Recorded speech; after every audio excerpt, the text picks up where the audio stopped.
You obviously saw the AJ Usyk fight. What do you think of that, mate? Yeah, no, it was a good fight, man. It was a good fight. I think Joshua done a lot better. Anytime you fight a southpaw, it's always going to be tricky and difficult. And this is the best southpaw, so, you know, it was one of them. I don't think he should be too hard on himself. He was, because of the information he was receiving from his corner, because they said you're winning every round. And, you know, sometimes to tell your fighter that is misleading. They were close rounds, so they should have said, listen, that round was a bit closer, maybe it went his way, maybe, you know, we're not sure, but look, the next round, let's pick it up and try and close it out and win. There's information you should be given. So I feel like he needs to probably evaluate that, because there's too much, you know, cooks in the spoil the broth, they say. So do you think he should be moving his team, maybe? No, I don't know if moving his team, he just needs to adjust it, because there's too many people talking, and maybe there's some people ain't talking enough. So it's down to that, but I wish him well. I like him. Hopefully he comes back and does good. Hopefully maybe him and Dillian get a fight on as well in the near future. But, you know, there's loads of fights out there for all these heavyweight boys. He's coming off a loss, Dillian's coming off a loss, so it's going to be interesting.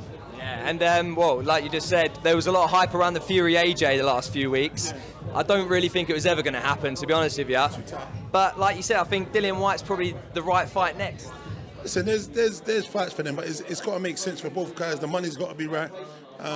Those kind of fights ain't easy to make, but, you know, just like the Joshua and Fury fight wasn't easy to make. But, I mean, if they put the right numbers there, I'm sure. But it's easier because Dillian and AJ under the same umbrella, the zone, Eddie. So it's probably a little bit more easier. But, I mean, I feel like both guys could potentially come back and have a winning fight, a confidence-building fight, you know what I mean, to get them back in the swing of that. Or they just want to jump in and go, you know, for the kill. So I'm not sure, but listen, it'll be a hell of a fight the second time round, and I'm sure loads of fans want to see it.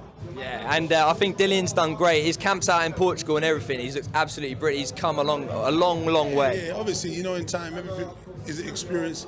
He's still learning on the job, just like AJ. Those guys, when you look at the guys they're facing, Usyk is someone who's had like nearly, 370 fights, pro and amateur.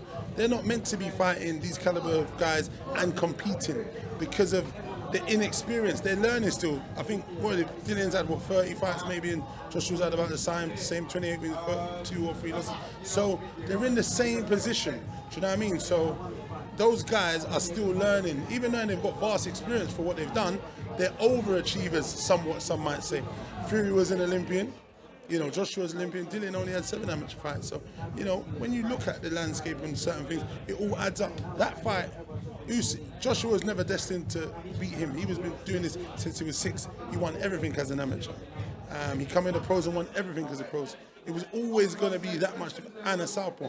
I feel if he was orthodox, Joshua would have gave him a lot more problems. I think it would have been better. But it's still equally, because with his footwork and his skill set and his IQ, it was always going to be a tough night for anyone. With him, you got to literally bully him.